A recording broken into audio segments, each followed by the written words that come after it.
Bonjour et bienvenue dans cet épisode des mots qui tuent. Je suis Amélie Laurier, rédactrice web et storyteller. Je suis une messagère d'identité, c'est-à-dire que j'aide les entrepreneurs du web à trouver les mots justes pour communiquer sur leur personnalité et leurs valeurs.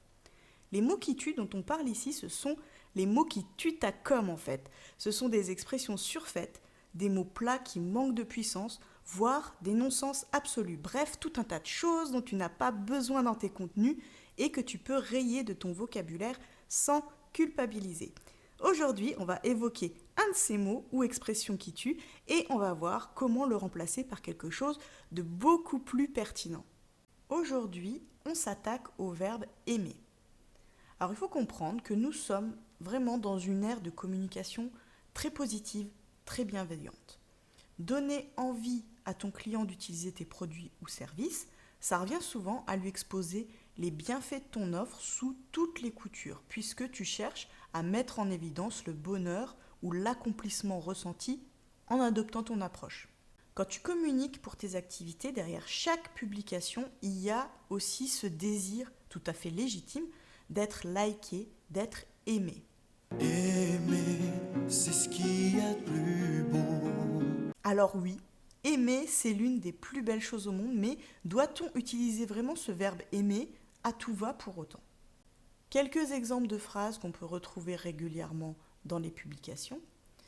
J'aime cet outil qui me facilite la vie. Ou bien alors, cet extrait correspond à tout ce que je n'aime pas en matière de rédaction web. Ou encore, la version interrogative, aimez-vous perdre votre temps en travaillant ? Alors pourquoi le verbe aimer tue ? Tout simplement parce qu'il est tout à fait indiqué lorsque tu parles de relations avec des personnes. Si je te dis « j'aime mon mari »,« j'aime mon fils », l'expression, elle se suffit en elle-même parce qu'elle fait résonner l'amour maternel ou marital dans le ressenti de ton interlocuteur. Quand tu évoques un objet, qu'il soit physique ou virtuel, ça tombe souvent à plat parce que ce verbe aimer n'est pas assez nuancé. Si je te dis simplement « j'aime écrire », j'aime les pancakes, je vais devoir sacrément argumenter derrière pour commencer à te faire ressentir un poil de cette passion que je veux évoquer. Dans le pire des cas, utiliser le verbe aimer, ça peut même complètement saper ton intention. Dans l'exemple précédent, aimez-vous perdre votre temps en travaillant ? Tu cherches à amener la réflexion sur une problématique.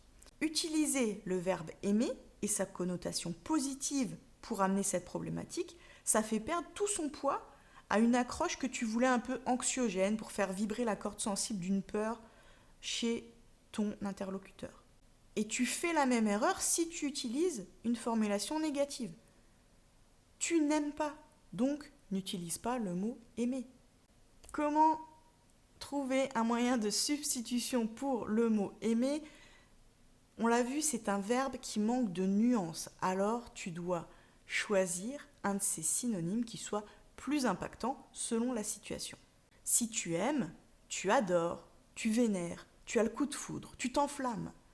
Si tu n'aimes pas, tu détestes, tu maudis, tu exècres, tu as en horreur.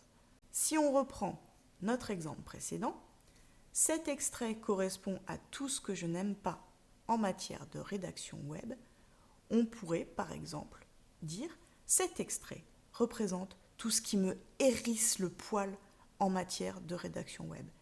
Et là, tes mots ont tout de suite plus de poids. Toi aussi, fais le test. Réserve le verbe « aimer » pour évoquer l'adoration que tu éprouves pour une personne.